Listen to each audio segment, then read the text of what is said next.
But thank you for joining us tonight on Spint, students putting it together, connecting to students, by students, with students. Let's begin tonight with the biggest news ever. The Digital Media Bobcats will be holding our semi-annual Digital Feature Festival April 21st at 1 p.m. at the Surfside Playhouse in Cocoa Beach, Florida. Submissions are being accepted now through the Bobcats Facebook. This is a free event. Come and see some of the most talented filmmakers in the digital media program showcase their work on the big screen. If you can't physically be there, watch the entire event on Ustream. And trust me, you will not forget, because we will be sending subliminal messages throughout today's show. Today we have a fellow student of Dickinson State University. Hi David, how are you doing? Hello, fellow students. So David, please tell us a bit what you are doing at the college and how long you've been at this college. I've been at this college only for 2 semesters. I write for the newspaper at the university. I also write for a publication called Faces of DSU, which is where I interview faculty, staff, even students, and it goes out to everyone, even alumni. And I am a psychology and social science major. Very interesting. Now, how did you become a writer for the college newspaper? It was pretty simple, actually. I wanted to be involved with publications and stuff at school, so I simply walked into an office. I didn't have to join a class. After they saw some of my writings previously, they asked me to write for their publication, and I've been doing it ever since. Well, that's very convenient. Now, what exactly popular stories have you written thus far? Well, I think the main one, as of recent, because it's been a big issue at my university, was the recent death of our dean. It was self-inflicted. I wrote an article talking about the ramifications of his death and what might have possibly led to his deciding to take his own life. There's been a few scandals at my school recently, but yeah. So that's one of my big articles recently. What do you think then, in your opinion? Because you said that you have your own theories. Tell us a little bit about what you think the reason for this dean's death. February 10th, he left his house dressed for work, without a cell phone, with a high-powered rifle.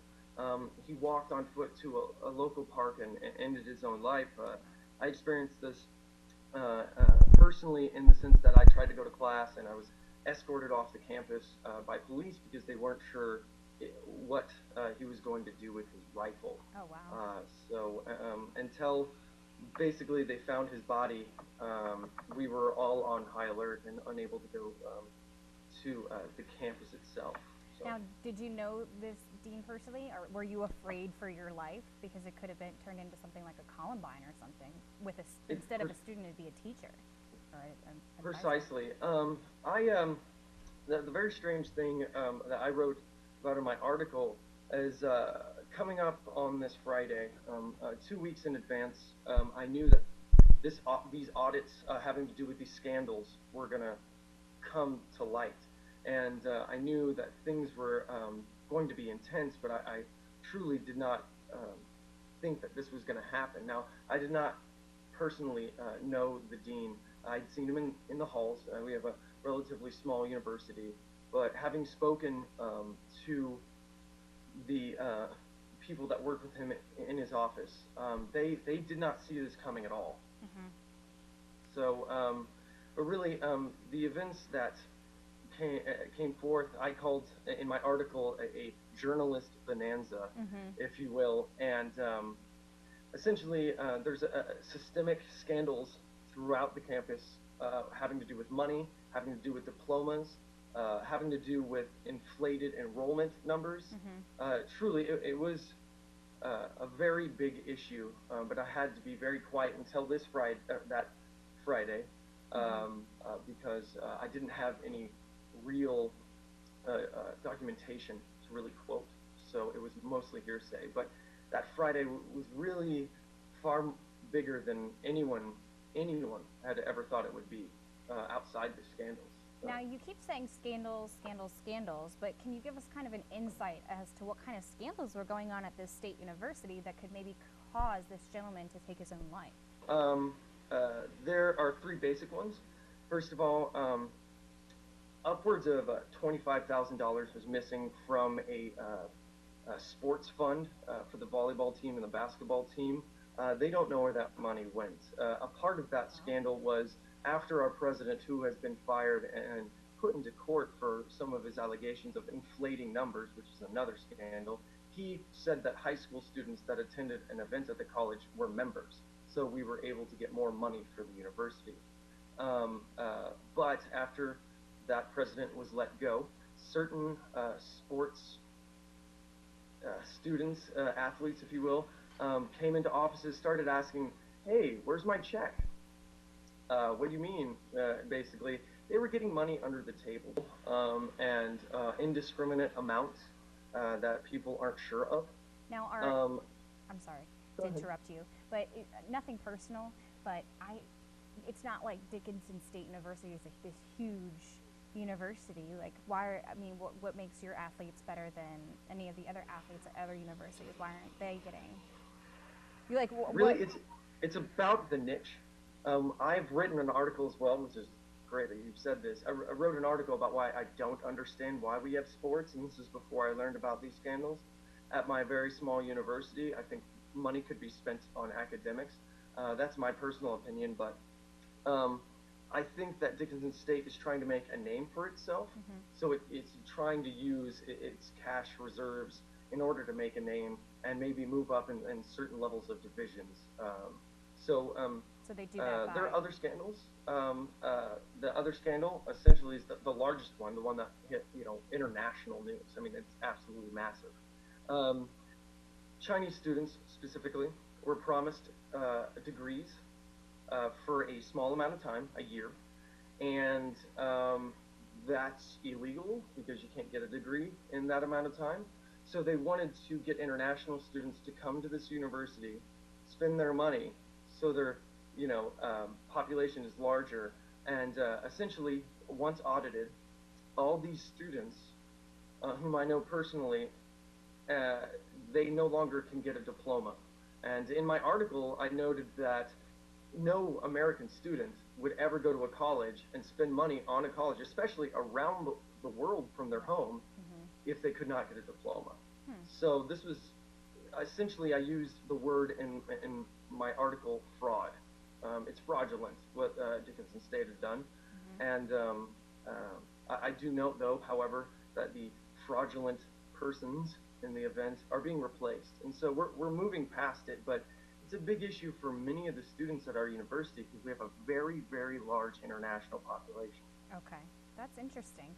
Now, what exactly will happen to these students? Are they allowed to stay at Dickinson and receive a degree even though it's going to take longer than a year? Do they have to go back to their home cities? Like, what exactly will happen to these students? I'm personally dating a Chinese student, so I know this very well and personally. Essentially, if you go to the United States and you go to school, you have a student visa. As long as you're going to school, you have a student visa. Okay, so it's up to the students now if they want to pull out, and get done. My girlfriend personally, she has already gotten her bachelor's degree. She came here to get a special American degree. Now she cannot have that. So I would say that those who wanted to learn from the United States, they've learned English more, which will be a huge, asset for them in the global economy. But really, they just get to take away their education. They don't really get to take away credits. If they wish to get a 4-year degree like I am trying to achieve, then they can take that. But if you're from China and you already have a bachelor's, you don't need another bachelor's technically. So they don't have to go home, but many of them have left. I've seen certain individuals leave out of some of my classes. Now, you said that you personally have a girlfriend who is of the Chinese descent, and what is she going to do now? When she graduates in May, is she going to get a diploma, or will she have to stay longer? What's the deal there? She will not graduate, as many of the Chinese students will experience. their opportunities here are now very limited. They come here basically like you would go to a summer exchange thing in Europe or something. You get some credits, maybe they're useful for your university, but in her particular case, and many of the students, they came here for a diploma that they could get for this amount of time, and that is no longer available. So essentially, she, because she's the kind of student she is, she's gained something. She's learned better English. Right. She's learned more Western philosophy than they teach in China, That's good. which I think is a massive issue, honestly. And but she's going to try to come back to the United States because she likes it here because it's awesome. And she's going to try to get her master's at Michigan State, and then she'll be able to continue her education. But the credits she's received at Dickinson don't matter whatsoever. That's a shame. Now, you said that there was 3 scandals, and we've covered 2 of them. What is the 3rd scandal then? The 3rd scandal was essentially the inflation of enrollment, as I've sort of just touched on, hinted on. Basically, her other president, before I came to college, I was actually given the opportunity to interview our recent president, D.C. Costin, Dr. D.C. Costin, who's a great man, I think. I interviewed him for my publication, Faces of DSU. And he's really had to take on a lot recently, especially with the shooting and the all the scandals itself. His integrity is much stronger than our last president, but essentially we're called the diploma mill, and this is again one of the bigger issues I just slightly mentioned, but basically some of the Chinese students did not pass their TOEFL test, an English exam, showing the fact that they can speak English well enough to be a part of a college program in the United States. So they were passed on that. Their grades, a lot of them were just given to them in order to get more Chinese students. And then, like I said, it was a systemic problem. The faculty at this college, many of them knew that no one ever attended class, this one person, and they gave them an A. And those are some of those high school students that they fake enrolled. It's a true systemic scandal. Some people had to sign off on these grades, and I know teachers who simply failed people because they never showed to class. But the reason it's a scandal is a lot of kids passed that never existed. Wow, that is crazy. Now, do you think this gentleman's suicide, do you think that was kind of like the straw that broke the camel's back? Have things been getting better since that? Is there any hope for DSU? What's going to be the outcome? What do you think, being a journalist like yourself? My biggest problem is that the more candid and realistic I am about the current events, it might damage myself in some sort of way. I do want scholarship money from this university, so my outspoken comments are a bit dangerous. Right. And but I will be honest.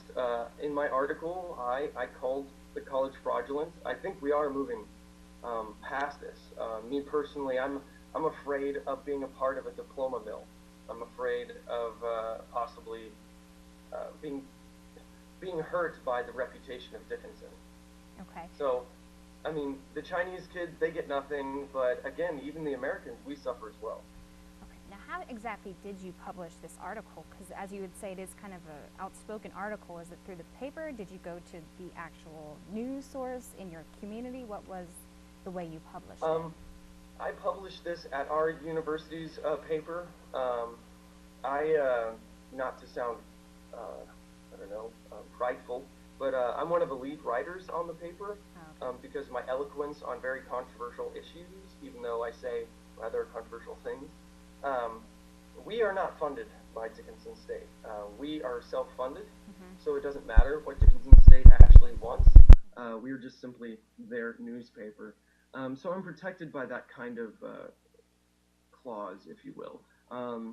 And so I published this, and if you were to look on Dickinson State University's website, you could read my article. I basically try not to push too hard about the problems. At the end, I tried to explain that we are getting better. I mean, changes are happening. The audit has happened.